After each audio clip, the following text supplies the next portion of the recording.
You think it would be possible to do it again? The same topics? And Impossible. Today, impossible. Like, no question. So you have to do like pro-government movies or you don't do movies. That's it. Just in order to survive. Yeah. And to receive some money. Yeah, exactly. I mean, and the authorization to use the whole city as a set. Yeah. It's strange because it was already under that political system, but this Hollywood producer called Andrew Weiner, he runs the foundation, and he was more open-minded, and he died, and the new foundation and head of foundation, they are just super governmental, and that's it. There is no freedom anymore at all for any critical voice. So you made a film for history. Yes, and it's also like, but the major thing was for us, I mean, for me, that I remember when I saw first time a refugee camp back in 2009-10, I was shocked.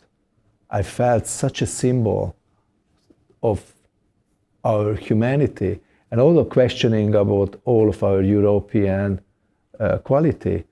And that was like something which was so important to me, and somehow it's come together of my ancient kind of dream image of a flying boy, which I still remember, that was really stays with me since my childhood. So I was like always dreaming that, and always always try to find a scene where I can recreate it. And then I saw the refugees, and I remember this image, and then these two entities come together in one iconic image, that a flying refugee.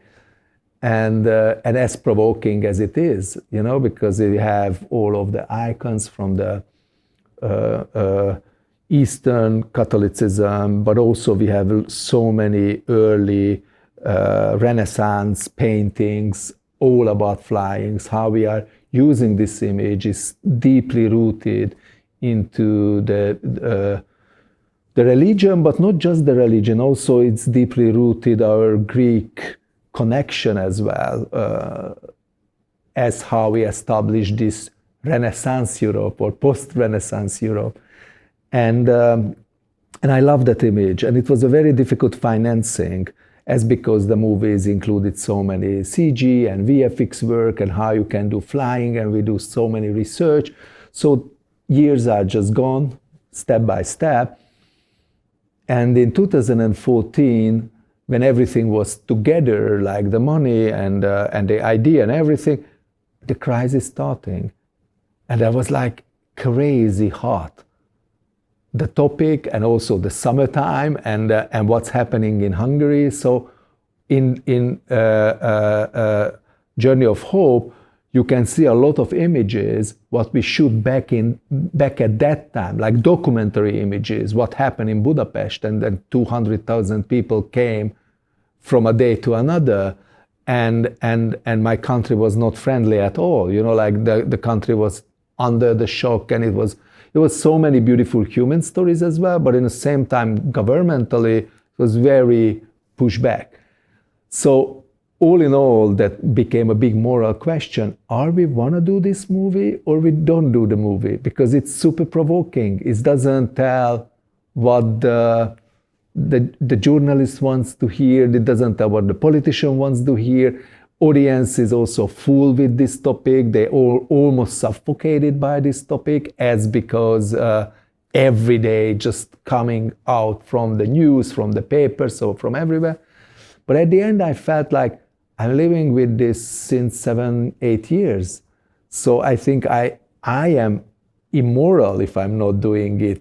What is the turning point of nowadays humanity? Is it a special period of time for you that you observe as an artist, as a filmmaker, as a director of the theater play, of opera? How do you perceive our world right now? That's a big question. I think the post-war ideologies, which was good for peace for a long time, kind of, firstly, it became empty, and secondly, it became meaningless. So all in all, what was the idea of the capitalism and the liberal democracies, from the other side, the communism and the socialism, it doesn't give enough answer for our societies. So we're living in a world when it's a big change. Everybody feels there is no real ideological structure, no common belief. Every belief is good for a day or two or a year or two, but it's not stay with us. It's not generational. We doesn't have the same kind of generational wills as before, which is the best land of populism. So I think that populism is so much successful also because of these lost ideologies. And the new ideologies are not born yet. So we don't have any revelative answers. So in that way, to be an artist is you have a very important task and a very important journey to always remembering ourselves that what does that mean to be human? What does that mean to be moral? What does that mean to get the European quality? What does that mean equality? What does that mean that how we can keep communities together? What is our relation with our past?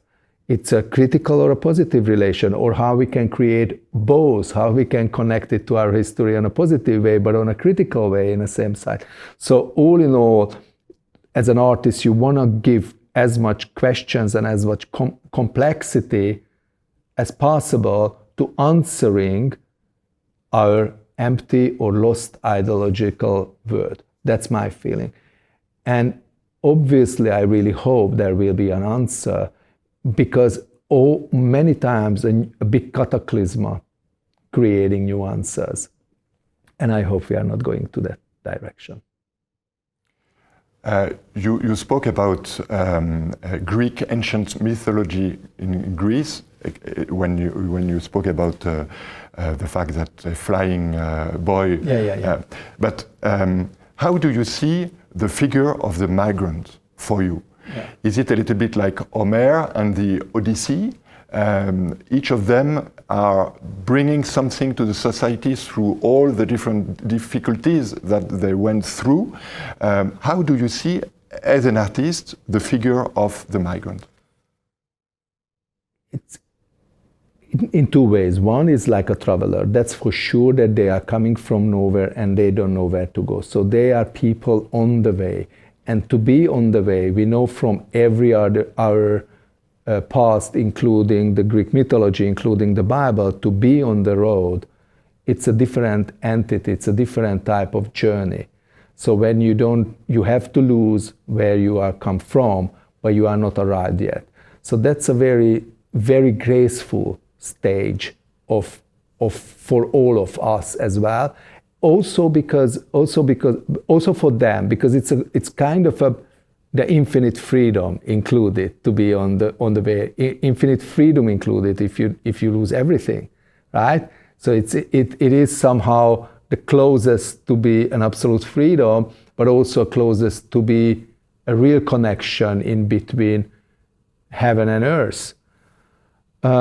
For the society, I think it's a different image. It's more like a mirror, and I really mean this. So somehow we are see in the migrants' face, including the Middle East migrants, including the Ukrainian migrants, including the Russian migrants today, our humanity.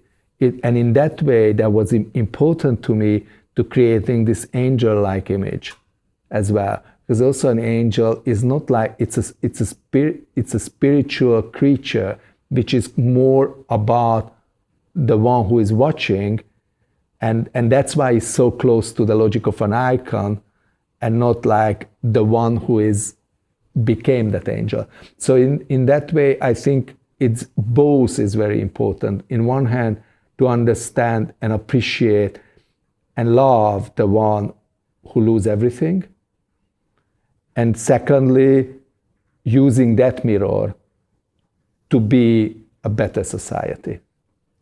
For me, Ariane is a little bit, is like an angel, that's true, but at the same time, his father is a carpenter. Yeah. So it was, I was thinking, is a little bit like a Christical figure. Yeah.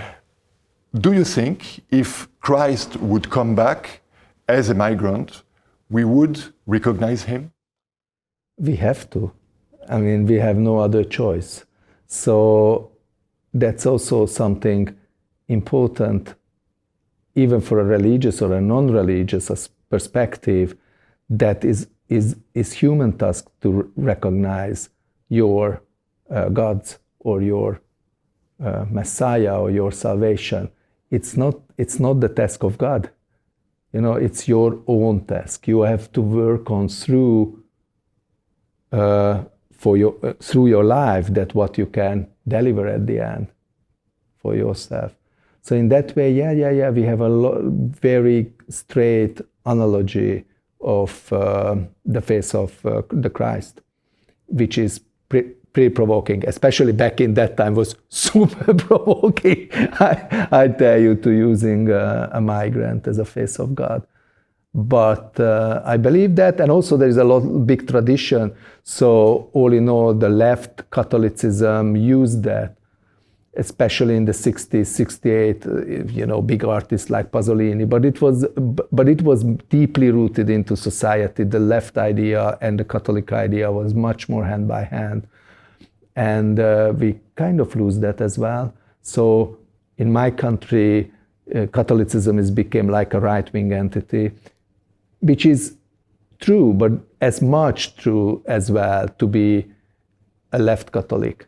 And it's almost like impossible, you know, it's almost like a pushback, which is kind of crazy. Let's speak a little bit about the characters, especially Dr. Stern. Yes. Stern means a star. Yeah. And it could be a luminous star or a black hole. Yeah. And for you, how do you define Dr. Stern? He's a very cynical person. He's really lost his way. He's kind of lost, he's in crisis. And he lost any connection to his own reality. He doesn't understand the world he's living in. And he's corrupt. And also, as we discussed, he's really represent for me this lost ideology. So there is some kind of ideology behind this guy, but which is represent today as because his crisis is way closer to be corrupt and lost and be incapable for love. And this meeting with Ariane, it's make this guy a better person, and through his journey he understand what to be beloved, not even just he is able to love, but also what makes him believe to be beloved.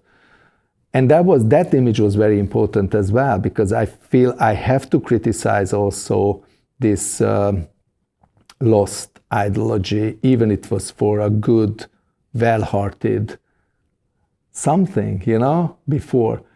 And in Hungary, I know there was a lot of backlash on this character, because a lot of kind of our people felt irritated to show this doctor who lost belief, like 100%.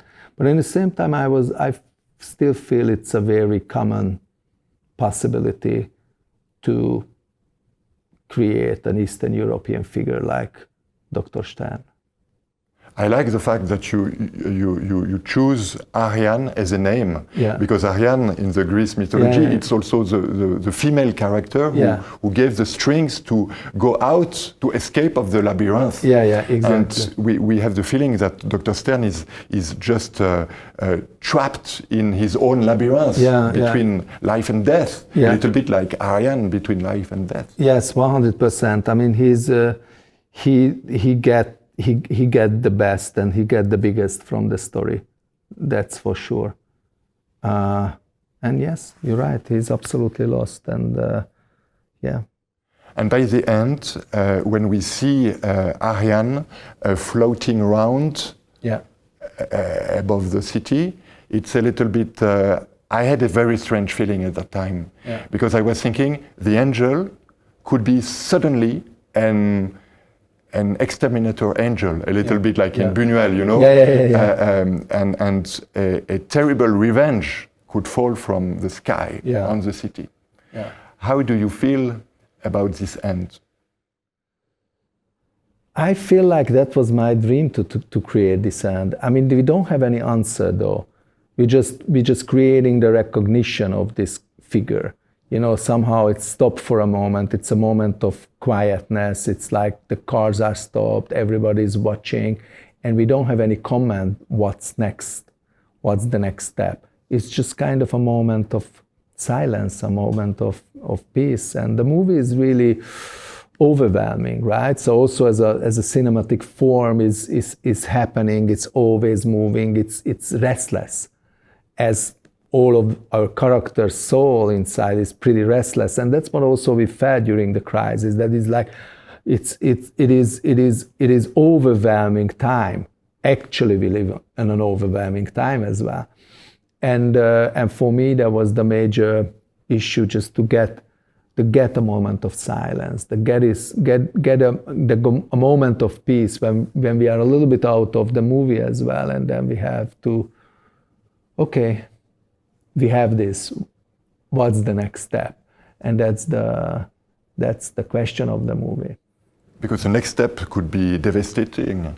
It's a little bit the calm before the tempest. I felt it like this because I felt it like this because, for example, he's not just a quiet guy, Ariane. We can see it in this beautiful scene of the room, which is rotated on itself. How did you create this vision of the room transforming like a slow motion washing machine? Yeah, exactly. That was like also when he felt that he's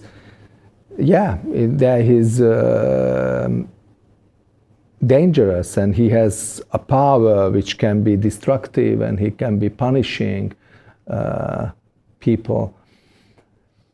You have to create something like bigger than your imagination, and that was our imagination, just to creating something which is like not like a slap or something. It's just like something which is unbelievable and impossible, also in a building. So it's that was something like you don't know it's happening or not happening or what is that, but it's really destructive for that surreal moment.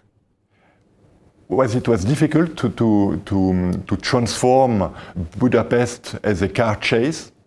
Yes, it was like we don't have money to a proper car chase scene, so we had like a very simple idea to follow one car to another, like a cat and mouse situation. But it was at the end, it was such a logistic to create a shot like that. So it was like we shot only 2 times, but it was like we blocked the city at 4 a.m. and we was done at 6 a.m.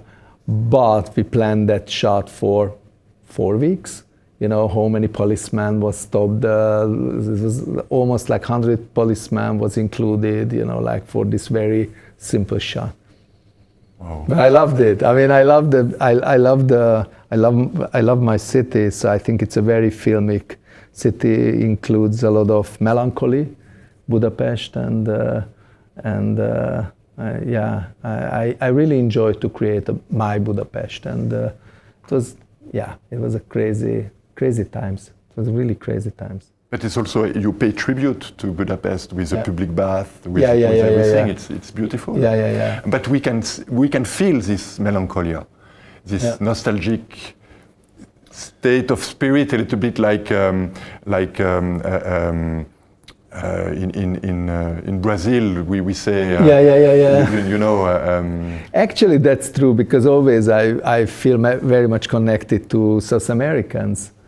Somehow, I think South America is a little bit like Eastern Europe, you know, like under America. So that's true. So When I went to, I never been in Brazil. When I went to Santiago or Buenos Aires, I felt a little bit Budapest feeling. There's a very important scene when Dr. Stern speaks about the pact. There's almost a pact between Ariane and Dr. Stern in a bar. Yeah. And he said, you know, people are afraid of miracles. Yeah. They fear them. What do you think about miracles? Do you believe in miracles? Do you have some miracles in your own life? That's yes, obviously. I believe in miracles, and I believe that miracles are really happening, and you have to be open for miracles. So miracles is all over, and obviously it cannot be just, you know, dragons and whatever. It's miracles can happen every day. So you have to be just open your soul and you open your mind, and it's really happening. So many times happening on a stage, so many happening, sometimes happening in art. This is our spiritual land, and obviously we have a strong spiritual aspect, every human being. I mean, flesh and soul. So there is this aspect, obviously.